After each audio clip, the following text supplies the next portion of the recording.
करेंगे। सबसे पहले मैं आप सबका स्वागत करता हूं, पत्रकार और छायाकार साथियों का। मैं माननीय हाई कोर्ट के फैसले का स्वागत करता हूं। बहुत हिस्टोरिकल फैसला है ये। और साथ में मैं हमारे जितने भी एमसी हैं कांग्रेस के, जिन्होंने लड़ाई लड़ी, इनका भी मैं स्वागत और धन्यवाद करता हूं। पटवालिया जी का भी मैं विशेष आभार प्रकट करना चाहूँगा, जिन्होंने ये केस लड़ा, इसमें लिखा हुआ है, और उन्होंने बहुत ही बेहतरीन ढंग से इस केस को लड़ा। वो इस बात के बधाई के पात्र हैं। भारतीय जनता पार्टी शुरू से ही दलित विरोधी रही है, चाहे वो राज्यसभा का चुनाव हुआ हाल ही में, या ये जो वार्ड बंदी हुई, इसमें 80 वार्ड 4 से घटा के इन्होंने 3 कर दिए। बेसिकली चुनाव कराने से घबराती है बीजेपी। इनको मालूम था हम ऐसा करेंगे तो कांग्रेस पार्टी कोर्ट में जाएगी, इनको और टाइम मिल जाएगा। बिल्ली के भाग्य का छींका टूट गया, ये लगा लो कि इनको थोड़े टाइम के लिए संजीवनी मिल गई। लेकिन जनता मन बना चुकी है, इनका बिल्कुल सफाया होने वाला है कॉर्पोरेशन के चुनाव में, ये कन्फर्म है। अभी 160 करोड़ का जो घोटाला हुआ, भाई आपके पास नाम है तो उनको उजागर कीजिए। हमारी नजर में अभी 3-4 नाम आए हैं, लेकिन हमें बिना प्रूफ में किसी का नाम नहीं लूंगा। पूर्व में एक विधायक रहे, पूर्व के कुछ 2 एमसी 3-4 एमसी, उनका नाम भी है, लेकिन भाई नेम मैं अभी नहीं बोलूंगा। मेरे पास 1-2 दिन में रिकॉर्ड आएगा, फिर हम आपसे इस बारे में बात करेंगे। और कांग्रेस पार्टी पूरी तरह से तैयार है चुनाव के लिए।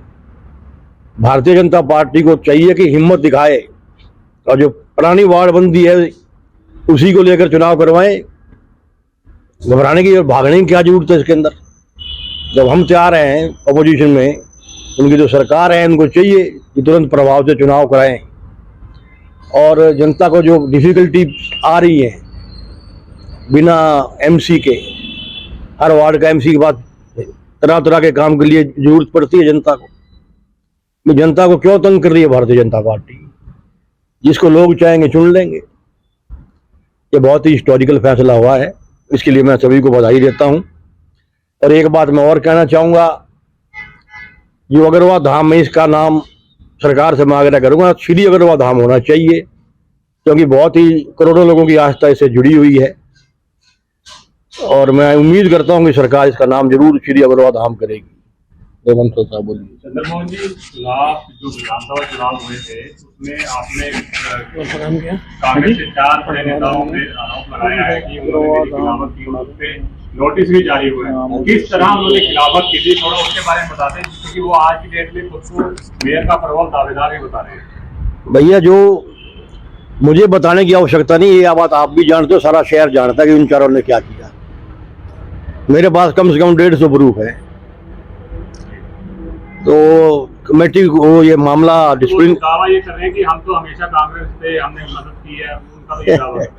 दावा कर रहे हैं। तो मैंने उनको मेरे पास भी किसी का मैसेज आया था, मगर हो सकता है तुमने अपना वोट डाल दिया हो कसम खाने के लिए।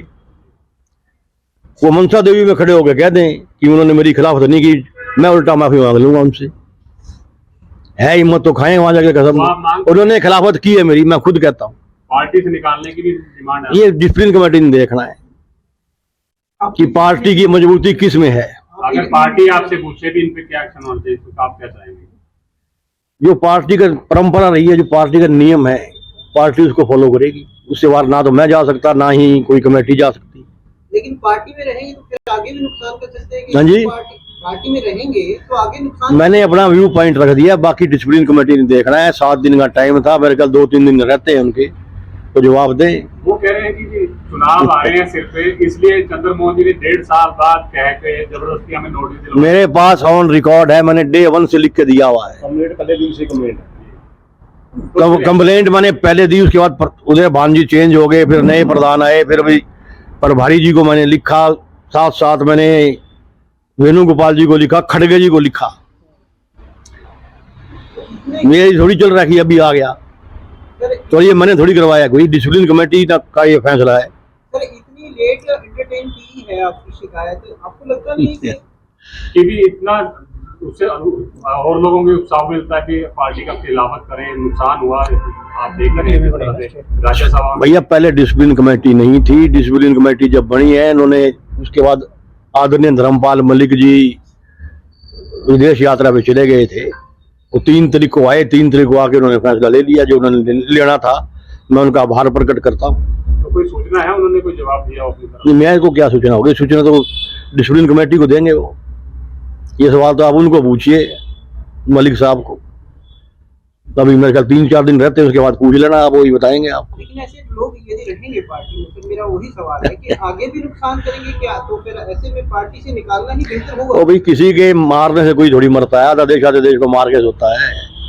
होता तो वही है जो परमात्मा चाहता है। लेकिन नुकसान तो होता है ना कहीं ना कहीं। चलो उन्होंने पूरी कोशिश की नुकसान करने की, मेरी जितना वो कर सकते थे 4 आदमी, लेकिन परमात्मा देखता है। सर, पिछले जो वैभव निगम के चुनाव हुए हैं इसमें आपको चारों व्यक्तियों की दो मतलब जैसे आपने शिकायत की हुई है, उन्होंने जवाब भी जारी किया। आपको नहीं लगता कि पार्टी पे इसका असर पड़ेगा क्या जी, आने वाले चुनाव में? क्या असर पड़ेगा इसका? सख्त कार्रवाई जैसे सख्त कार्रवाई न की गई हम्म। और कांग्रेस में ये जो चीज सामने आई है कि उन्होंने भाई कार्रवाई करना डिसिप्लिन कमेटी रिकमेंड करेगी, उसके बाद पार्टी ने करनी है। नोटिस देना अपने आप में एक प्रश्न चिन्ह उठाता है। चंद्रमोहन जी, आप क्या चाहते हैं कि ये चुनाव से पहले एक्शन होना चाहिए, अगर कोई कार्रवाई की जानी चाहिए, या चुनाव के बाद का भी कर सकते एक्शन होना चाहिए भैया, चाहे पहले हो चाहे बाद में। मेयर की दावेदारी भी ठोक रहे हैं वो, टिकट मिलने के बाद अगर देवेदारी तो कोई भी ठोक सकता है भैया। देवेदारी तो आप ठोक दो, ये ठोक दे, मैं ठोक दूं, कोई भी ठोक दे। दावेदारी ठोकना सबका अधिकार है। रविंद्र बाबू जी ने दावा किया था कि उन्होंने ये केस जो आपने अभी इस पे बात की है कि बाड़बंदी बनेगी, तो उन्होंने बड़ी मजबूती से इस केस को लड़ा। अब वो आपके बीच में नहीं है ये मैं तो कुछ नहीं कहता, रिकॉर्ड में देख लो किस किस के नाम में किसने लड़ा है। पटवालिया जी और गौरव राणा जी ये दिखा दो, इनको दे दो ये। कहीं ना कहीं हैं जी? क्रेडिट लेने की कोशिश कर रहे हैं। चलो वो तो मैं कुछ नहीं कहूंगा जी, मैं उसको उसके बारे में बोलना ही नहीं चाहता। साफ बात तो ये है। बारे में बात नहीं मानी। नहीं, मैंने जो कहना था अपने डिसिप्लिन कमेटी को बोल दिया है और इंसाफ होगा। जैसा यहाँ पे हुआ है ऐसा ही स्टेट में हुआ है। आपके जो विधायक ने क्रॉस वोटिंग की है उन्होंने, उनके खिलाफ किस तरह से आप देखते हैं कि भाई कम मैं एक्शन होना चाहिए? वही बात ये है कि डिसिप्लिन कमेटी के विचाराधीन है ये मामला। जो मामला डिसिप्लिन कमेटी के विचाराधीन हो उस पर मेरा कमेंट करना ठीक नहीं। चंद्रमोहन जी, आपको लगता है क्या ये सारा जो खेल है ये कहीं गुटबाजी के कारण हो रहा है कि हर कोई चाहता है कि मेरा आदमी यहाँ बैठा रहे, उसकी चलती रहे, कुछ ऐसा इसके कारण? नहीं, ऐसा कुछ नहीं है। मैं कभी भी इन चीजों में बिलीव नहीं करता, पैटी पॉलिटिक्स नहीं करता मैं। जो विनिंग कैंडिडेट होगा मैं उसके साथ जरूर रिकमेंड करूंगा, उसको उसके साथ खड़ा हूं मैं। जो कैंडिडेट जीत नहीं सकता या जिन्होंने पार्टी को हराने का काम किया है, मेरे को हराने का मतलब यही है कि आप कांग्रेस पार्टी को भी तो हरा रहे हो साथ में। ऐसे लोगों को तो कंसिडर भी नहीं करना चाहिए पार्टी को। सर, क्रॉस वोटिंग करने वालों के नाम तो सामने आ गए थे, लेकिन आपके ही बहुत सारे विधायक ऐसे हैं कि जिनकी वोट रद्द हुए हैं, वो एक साजिश का हिस्सा थे, उनके नाम भी उजागर होने चाहिए। क्या आप इस इस्तेमाल से आप नहीं, 5 ही वोट क्रॉस हुए थे और कोई वोट क्रॉस नहीं हुआ। रद्द की बात नहीं, हाँ सर, इसकी बात मैं कर रहा हूँ। नहीं, इन- 4 वोट रद्द हुए, 5 वो बीजेपी ने धक्के से रद्द किए हैं। इसके बारे में भी हमें जरूरत नहीं है, क्योंकि हमारा कैंडिडेट तो जीत गया, वरना हम जरूर कोर्ट में जाते। इसमें कोई साजिश आपको लगती नहीं? बीजेपी की साजिश है, उन्होंने एक और वोट करने की भी कोशिश की थी पूरी, हैं जानबूझ के जानबूझ के रद्द किए हैं। लो जी।